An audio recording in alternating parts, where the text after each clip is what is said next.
Alors, ce qu'on appelle l'autoconservation des ovocytes, en fait, c'est l'autoconservation des gamètes. Elle est autant valable pour les hommes que pour les femmes, c'est-à-dire que pour les ovules et les spermatozoïdes. Donc, elle est autorisée par la loi, la nouvelle loi de bioéthique depuis août 2021 et elle a pu être mise en application avec les décrets depuis début 2022. Alors elle dépend de l'âge, on peut la réaliser pour les femmes et les hommes à partir de 29 ans et avant 37 ans chez la femme, avant 45 ans chez l'homme. Elle est prise en charge par la sécurité sociale, mais attention, il faut utiliser ces ovocytes pour la femme avant 45 ans et pour les hommes, utiliser ces spermatozoïdes avant 60 ans. Alors quel est l'intérêt de faire cette autoconservation ? C'est en quelque sorte repousser un petit peu ses chances de conception. Donc ça va avoir des avantages, mais attention, c'est comme une assurance, il faut voir un peu les choses comme ça.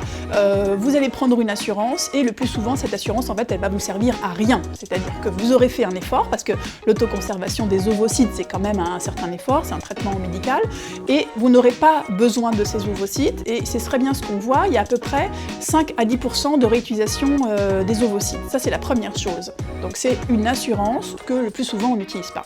Et l'autre chose, c'est que comme toute assurance, ce n'est pas une assurance tout risque qui permettrait de pallier à tout, et donc il n'y a pas de garantie, c'est-à-dire qu'on peut avoir conservé ses ovocytes et pour autant ne pas réussir à obtenir une grossesse, et naturellement, et avec ses ovocytes. Donc il faut faire attention aux faux sentiments de sécurité que cela pourrait donner. Donc le plus important, je pense, c'est qu'il faut décider en fonction de son projet de vie. Donc ça va dépendre de l'âge qu'on a, et également de la situation qu'on a. Est-ce qu'on est en couple, est-ce qu'on n'est pas en couple? Et puis de son projet de vie. Quand est-ce qu'on veut faire un enfant? Est-ce qu'on veut le faire dans 1 ou 2 ans? Ou est-ce qu'on veut le faire dans 5 à 6 ans? Donc c'est pas tout à fait la même chose. Et bien sûr, ça dépendra également de la réserve en ovocytes dans les ovaires pour la réussite de cette autoconservation.